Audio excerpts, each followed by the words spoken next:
que não são produzidos pelos organismos. Porém, eles são de extrema importância para todos os seres vivos. Os compostos inorgânicos, eles são largamente utilizados na indústria química, tá?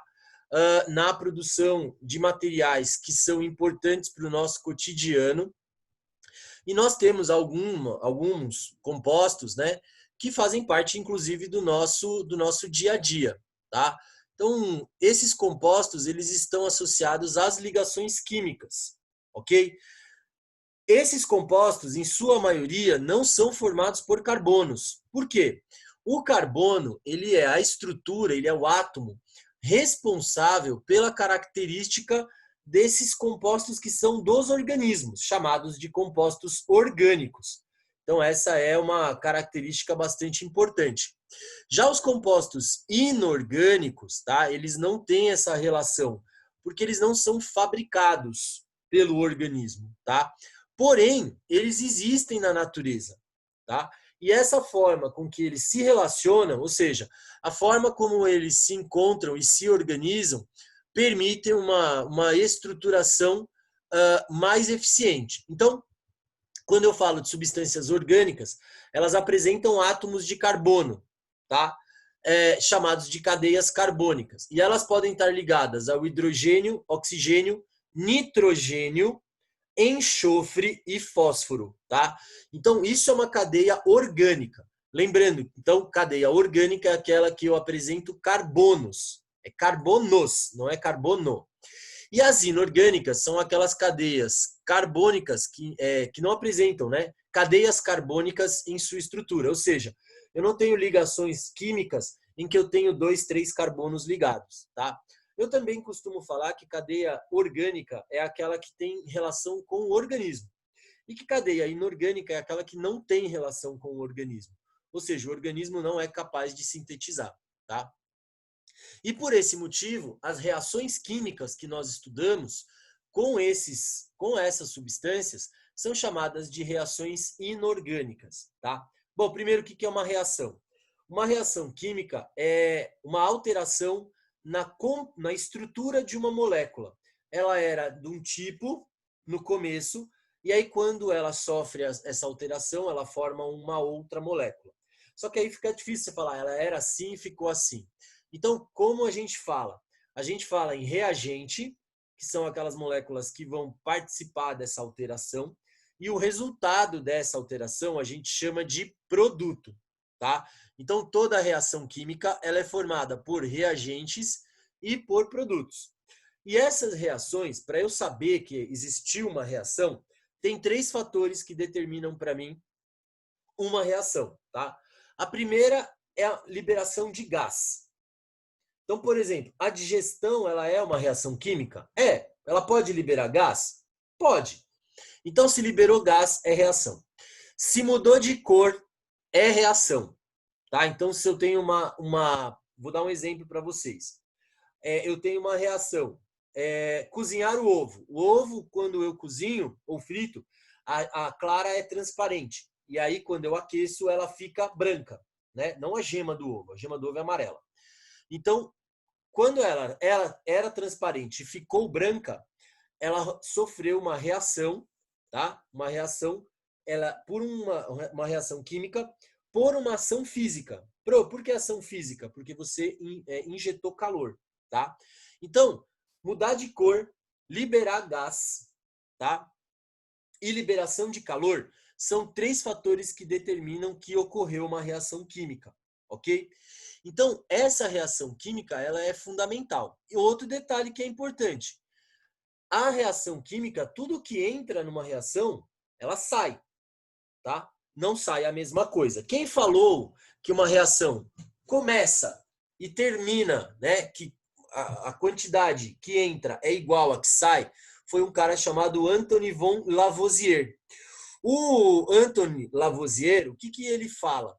Ele fala sobre a chamada lei de conservação de massa. Existe uma expressão que é largamente utilizada que diz que na natureza nada se perde, nada se cria, tudo se transforma. Essa é a base de qualquer reação química. Se você come um prato de comida de 500 gramas de alimento, se entraram 500 gramas de alimento, você vai ter o total da saída com fezes, excretas, energia, 500 gramas. Então, o Lavoisier dizia que na natureza nada se perde, nada se cria, tudo se transforma. É chamada lei da conservação de massa, tá? Então, entrou 10 gramas numa reação, sairão 10 gramas na reação, no resultado, que é o produto. Então, isso não vai mudar. Essa característica, ela permanece para todos os indivíduos, ok? Indivíduos químicos que a gente está falando aqui, tá? Então, essa é uma expressão muito, muito, muito comum dentro das nossas reações químicas. Bom, e quais são os compostos inorgânicos que são importantes? Bom, o primeiro composto inorgânico importante são os ácidos. Como é que eu determino que uma substância é ácida? Tá? Vamos entender um pouquinho como é esse processo. O ácido, todo ácido, é uma substância azeda. Então, me dá um exemplo aí de uma substância que você conhece que tem sabor azedo.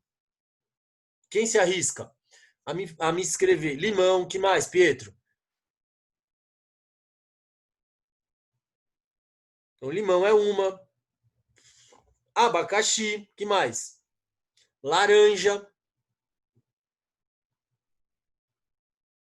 Pitanga. Acerola. Açaí. Essas são substâncias que têm na sua composição substâncias ácidas porque tem sabor azedo. Você tem um tempero que é muito utilizado, que é o limão, que é o quê? O vinagre. O vinagre é uma substância ácida. O seu estômago tem uma substância ácida, que é o ácido clorídrico, que vai degradar, né, digerir as proteínas. Então, lembre dessa informação, que todo ácido é uma substância azeda, tá? Agora, é óbvio, você, para descobrir que uma substância é ácida, você não vai beber. Vou lá beber ácido clorídrico e morrer corroído por dentro. Vou lá beber ácido sulfúrico e morrer por dentro. Não. Mas saiba que toda substância ácida tem sabor azedo. Tá, Pro, mas como é que eu descubro, então, como, né, no laboratório, como que eu descubro que uma substância é ácida? Isso é muito fácil. Você pega essa substância e coloca em água destilada. Beleza? Então você vai colocar em água destilada, que é a água pura, que nós já estudamos, tá? De substância pura, substância composta pura. E aí você põe na água. E aí ela vai reagir com a água, liberando o que a gente chama de hidrogênios. Então ela vai liberar íons de hidrogênio. O hidrogênio, ele é uma substância que, quando dissolvida na água, ele aumenta o potencial ácido, tá? Então, eu sei que é ácido quando libera hidrogênio na reação, tá? E aí, como é que eu comprovo quimicamente que ocorreu? Se você faz isso num balão volumétrico de vidro, por exemplo, em que a ponta do balão ela tem um cano, o hidrogênio ele não fica sozinho, ele sempre vai reagir, formar gás hidrogênio ou vai formar água. E aí o que acontece?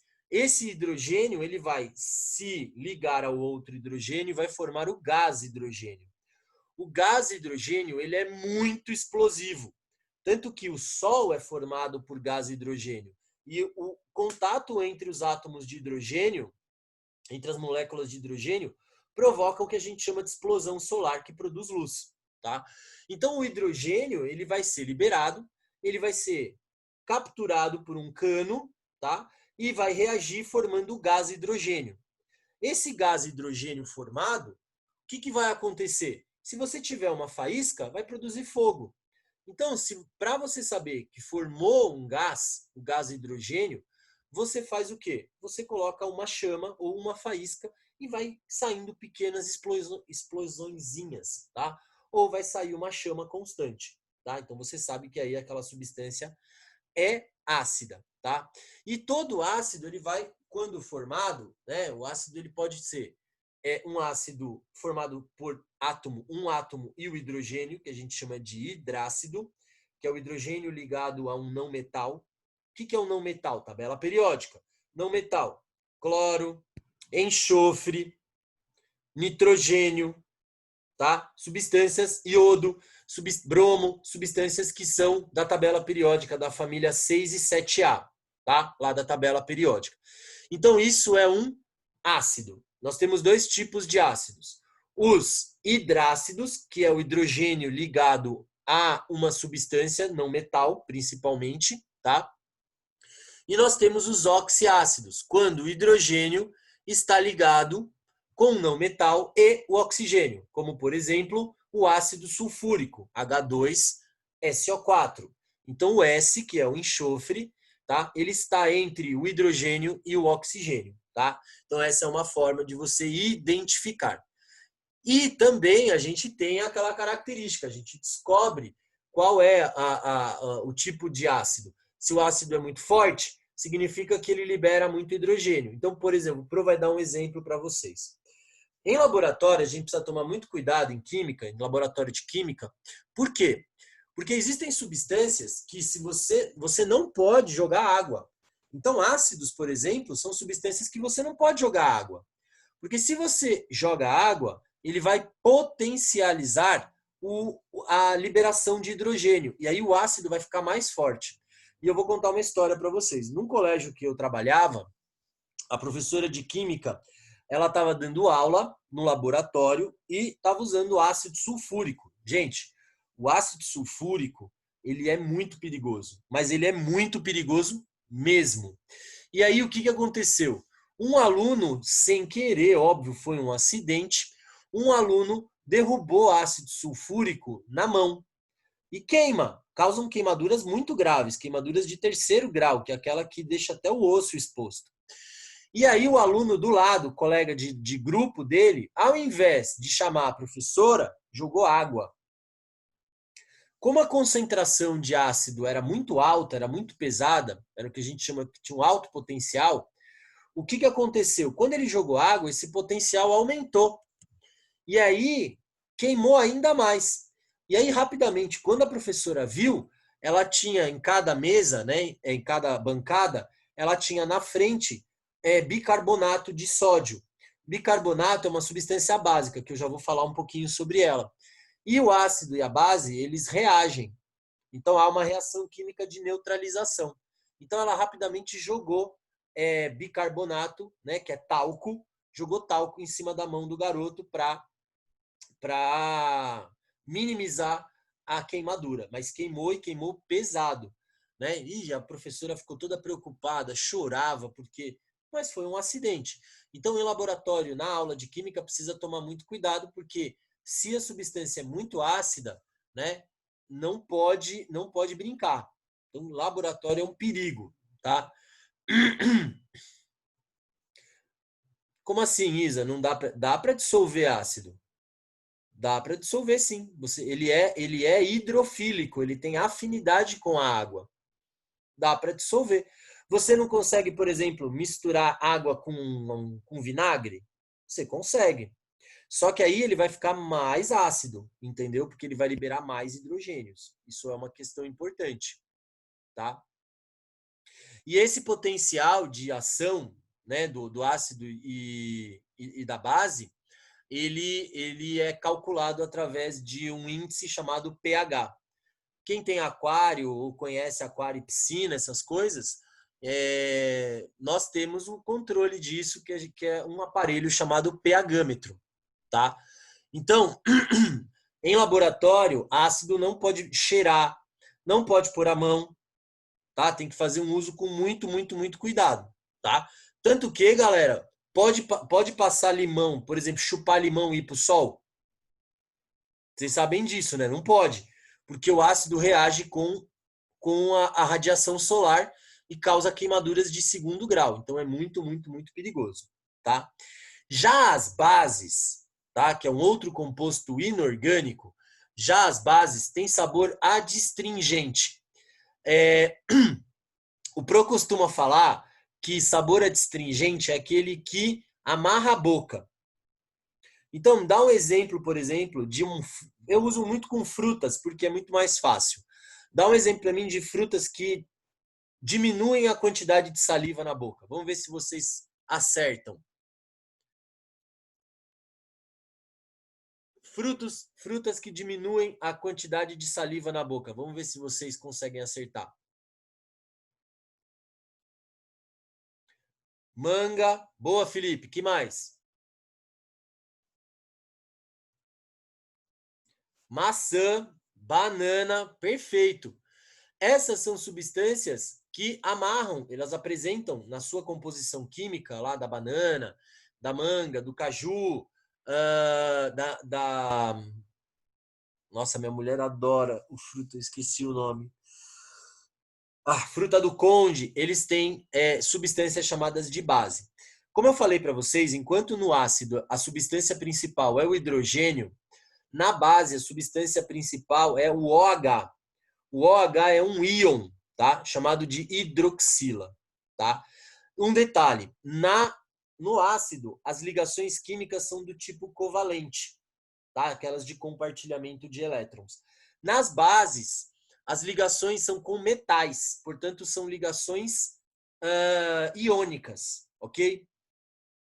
Então, você tem na sua casa, por exemplo, cândida. Cândida é uma base, que é o hipoclorito, tá?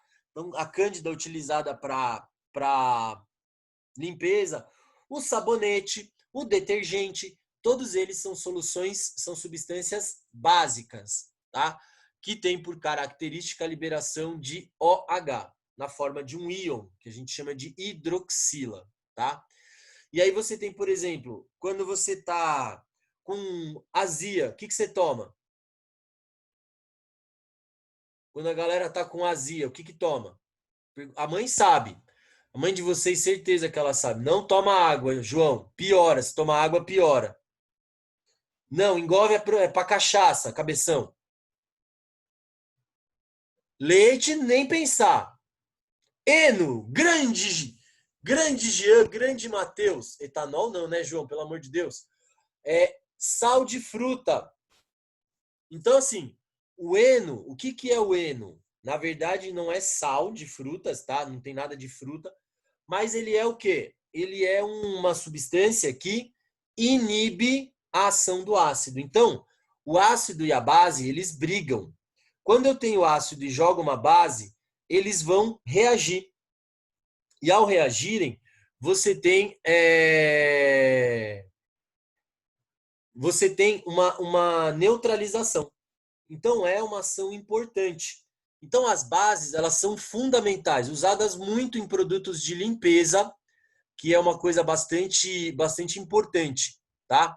E nós, como eu disse para vocês, nós temos um medidor, um índice de medição da liberação de hidrogênios e da liberação de OHs. Esse índice é chamado de pH, que é chamado potencial hidrogeniônico, tá? Ou potencial ácido-base, tá? Que é usado em aquários, por exemplo, para você ver se o aquário está em condição, tá? Que é usado, por exemplo, vários produtos que são reagentes, como papel tornassol, como esqueci o nome, gente, você acredita? Fenolftaleína, que são substâncias que servem para medir o pH, tá? Então, esse pH, eu vou dar um exemplo para vocês, ó, muito ácido. Bateria de carro, por exemplo, é ácida. Suco gástrico é ácido. Limão, refrigerante, tomate, café, leite também é um pouco ácido, né? Água é neutro. Quem falou água aí? Água é neutra. Aí nós temos potenciais que são básicos. Sangue, clara do ovo, medicamentos para o estômago, como o sal de fruta e o eno, que o Matheus e o Jean falaram. Solução de amônia ou amoníaco, que é usado para limpeza. Sabão, alvejante, que é cândida, tá? E soda cáustica, que é usado para desentupir pia privada, quando vocês fazem algumas coisas que não passam pela privada. Então, esses são chamados de indicadores, né? Indicador de potencial hidrogeniônico, ou pH. Melhor falar pH que fica mais fácil. E aí nós temos alguns indicadores, substâncias químicas que reagem na presença de sal ou base, né? Na presença de base ou na presença de ácido. Tudo bem nessa primeira parte? Alguma pergunta? Tudo certo? Eu vou falar um pouquinho depois sobre sais e óxidos, que aí a gente vai falar de umas outras questões que estão de outras questões que estão ligadas a meio ambiente, poluição, queima de combustíveis. Tudo bem?